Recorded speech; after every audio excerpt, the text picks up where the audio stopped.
ನಮಸ್ತೆ ವೀಕ್ಷಕರೇ, ಸುದ್ದಿ ನ್ಯೂಸ್ ಬುಲೆಟಿನ್ಗೆ ಸ್ವಾಗತ. ನಾನು ಯಶ್ವಿತ್ ಕಾಳಮ್ಮನೆ.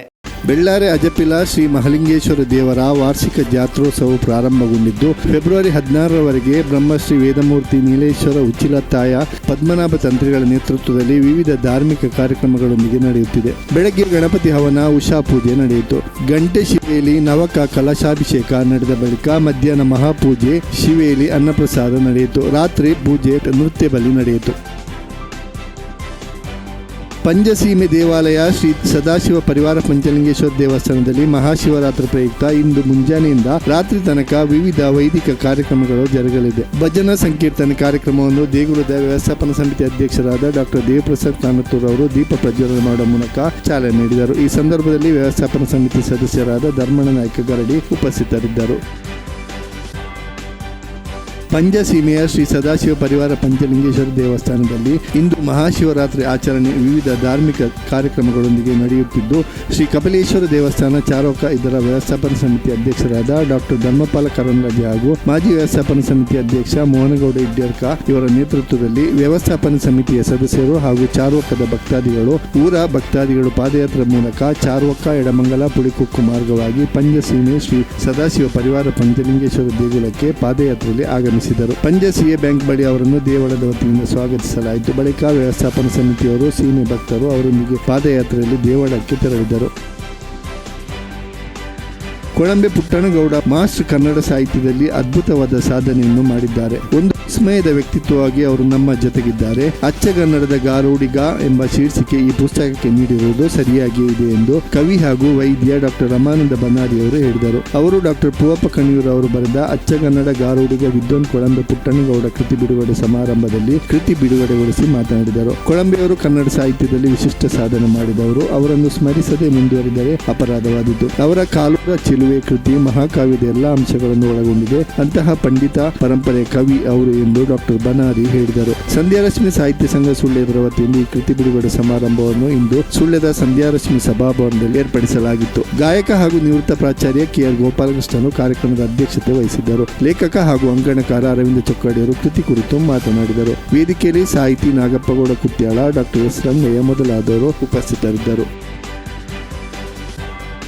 ಸುಳ್ಯ ಹಳಗೇಟಿನಲ್ಲಿರುವ ರಂಗಮನೆ ಸಾಂಸ್ಕೃತಿಕ ಕಲಾ ಕೇಂದ್ರದ ಆಶ್ರಯದಲ್ಲಿ ಕನ್ನಡ ಮತ್ತು ಸಂಸ್ಕೃತಿ ಇಲಾಖೆಯ ಸಹಕಾರದೊಂದಿಗೆ ನಡೆದ ರಂಗ ಸಂಭ್ರಮ 2026 ವೈವಿಧ್ಯಮಯ ಸಾಂಸ್ಕೃತಿಕ ಉತ್ಸವಕ್ಕೆ ನಿನ್ನೆ ಸಂಜೆ ಚಾಲನೆ ದೊರೆಯಿತು. ಹಿರಿಯ ಭರತನಾಟ್ಯ ಕಲಾವಿದೆ ವಿದುಷಿ ಪ್ರತಿಭಾ ಎಲ್ ಸಾಮಗ ರಂಗ ಸಂಭ್ರಮವನ್ನು ಉದ್ಘಾಟಿಸಿ ಮಾತನಾಡಿದರು. ಹಿರಿಯ ಸಾಮಾಜಿಕ ಧುರೀಣ ಜಾಕಿ ಮಾಧವಗೌಡರು ಅಧ್ಯಕ್ಷತೆ ವಹಿಸಿದ್ದರು. ಮುಖ್ಯ ಅಭ್ಯಾಗತರಾಗಿ ಯಕ್ಷ ರಂಗಾಯಣ ಕಾರ್ಕಳದ ಆಡಳಿತಾಧಿಕಾರಿ, ಉಡುಪಿ ಜಿಲ್ಲಾ ಕನ್ನಡ ಸಂಸ್ಕೃತಿ ಇಲಾಖೆಯ ಸಹಾಯಕ ನಿರ್ದೇಶಕಿ ಶ್ರೀಮತಿ ಪೂರ್ಣಿಮಾ ಮಾತನಾಡಿ ಶುಭ ಹಾರೈಸಿದರು. ಇದೇ ಸಂದರ್ಭದಲ್ಲಿ ಯೋಗದಲ್ಲಿ ಸಾಧನೆ ಮಾಡುತ್ತಿರುವ ಬಾಲ ಪ್ರತಿಭೆಗಳಾದ ಕುಮಾರಿ ಸೋನಾರ್ಕಾರ್ ಮತ್ತು ಕುಮಾರಿ ಆರಾಧ್ಯ ದೇರಾಜೆ ಬೆಂಗಳೂರು ಇವರನ್ನು ರಂಗಮನೆ ವತಿಯಿಂದ ಸನ್ಮಾನಿಸಿ ಗೌರವಿಸಲಾಯಿತು. ರಂಗಮನೆ ಸಂಚಾಲಕ ಡಾಕ್ಟರ್ ಜೀವನ್ ರಾಮ್ ಸ್ವಾಗತಿಸಿ ಶ್ರೀಮತಿ ಸುಷ್ಮಿತಾ ಆದಿತ್ಯ ಚಿತ್ಕಲ್ ಕಾರ್ಯಕ್ರಮ ನಿರೂಪಿಸಿದರು.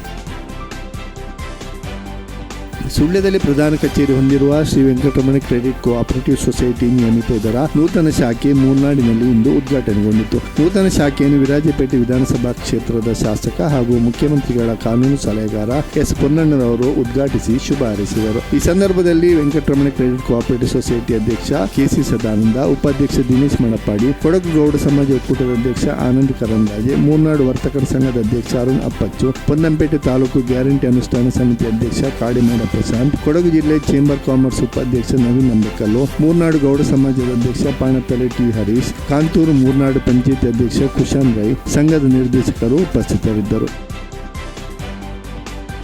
ಸುಳ್ಯ ರೋಟರಿ ಶಾಲೆಯಲ್ಲಿ ವಿದ್ಯಾರ್ಥಿಯೋರ್ವ ಜಾರಿ ಬಿದ್ದು ಕಾಲಿನ ಮೂಳೆ ಮುರಿದಿರುವ ಘಟನೆ ಇಂದು ನಡೆದಿದೆ. ಸುಳ್ಯ ರಥಬೀದಿ ನಿವಾಸಿ ಸುರೇಶ್ ರವರ ಪುತ್ರ ರಾಹುಲ್ ಜಖಂಗೊಂಡ ವಿದ್ಯಾರ್ಥಿಯಾಗಿದ್ದು, ಆತನನ್ನು ಸುಳ್ಯ KVG ಆಸ್ಪತ್ರೆಗೆ ದಾಖಲಿಸಿ ಚಿಕಿತ್ಸೆ ಕೊಡಿಸಲಾಗಿದೆ. ಅಲ್ಲಿಂದ ಕಾಸರಗೋಡು ಆಸ್ಪತ್ರೆಗೆ ಕರೆದೊಯ್ಯಲಾಗುತ್ತಿದೆ ಎಂದು ಮನೆಯವರು ತಿಳಿಸಿದ್ದಾರೆ.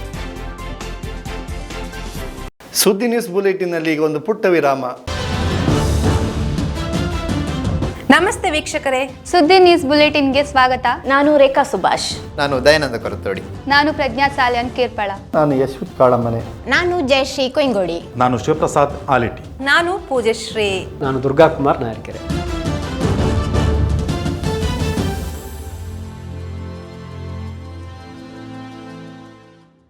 ವಿರಾಮದ ಬಳಿಕ ಮತ್ತೆ ಸುದ್ದಿ ನ್ಯೂಸ್ ಬುಲೆಟಿನ್ಗೆ ಸ್ವಾಗತ. ಗೂನರ್ಕ ಬಳಿ ಜೀಪೊಂದು ಚಾಲಕನ ನಿಯಂತ್ರಣ ತಪ್ಪಿ ರಸ್ತೆ ಬದಿಯ ಚರಂಡಿಗೆ ಜಾರಿದ್ದು ಜೀಪಿನಲ್ಲಿ ಇಬ್ಬರಿಗೆ ಸಣ್ಣ ಪುಟ್ಟ ಗಾಯವಾದ ಘಟನೆ ಫೆಬ್ರವರಿ 15ರಂದು ನಡೆದಿದೆ. ಗಾಯಗೊಂಡವರು ತಾರಾಮಣಿ ಮತ್ತು ಪುಟ್ಟಪ್ಪ ಎಂದು ತಿಳಿದು ಬಂದಿದ್ದು ಹೆಚ್ಚಿನ ಮಾಹಿತಿ ಇನ್ನಷ್ಟೇ ಬರಬೇಕಾಗಿದೆ. ಸುಳ್ಯ ಖಾಸಗಿ ಬಸ್ ನಿಲ್ದಾಣದ ಬಳಿ ಆಟೋ ಚಾಲಕರಿಬ್ಬರು ಪಾರ್ಕಿಂಗ್ ವಿಷಯದಲ್ಲಿ ಪರಸ್ಪರ ಹೊಡೆದಾಡಿಕೊಂಡು ಆಸ್ಪತ್ರೆಗೆ ದಾಖಲಾಗಿರುವ ಘಟನೆ ನಡೆದಿದೆ. ಆಟೋ ಪಾರ್ಕಿಂಗ್ ಜಾಗದಲ್ಲಿ ಪಾರ್ಕಿಂಗ್ ವಿಷಯಕ್ಕೆ ಪರಸ್ಪರ ಜಗಳ ಉಂಟಾಗಿ ಮಾತಿಗೆ ಮಾತು ಬೆಳೆದುಕೊಂಡಿದ್ದು ಪರಸ್ಪರ ಕೈ ಮಿಲಾಯಿಸಿಕೊಂಡಿದ್ದಾರೆ ಎನ್ನಲಾಗಿದೆ. ಘಟನೆಯಿಂದ ಇಬ್ಬರಿಗೂ ಸಣ್ಣ ಪುಟ್ಟ ಗಾಯವಾಗಿದ್ದು ಗಾಯಗೊಂಡವರ ಪೈಕಿ ಓರ್ವ ಸುಳ್ಯ ಸರ್ಕಾರಿ ಆಸ್ಪತ್ರೆಗೆ ದಾಖಲಾಗಿದ್ದು ಮತ್ತೋರ್ವ ಸುಳ್ಯ ಕೆವಿಜಿ ಆಸ್ಪತ್ರೆಗೆ ಚಿಕಿತ್ಸೆಗೆಂದು ದಾಖಲಾಗಿದ್ದಾರೆ. ವಿಷಯ ಪೊಲೀಸ್ ಠಾಣೆ ಮೆಟ್ಟಿಲೇರಿದ್ದು ಪೊಲೀಸರು ತನಿಖೆ ನಡೆಸುತ್ತಿದ್ದಾರೆ.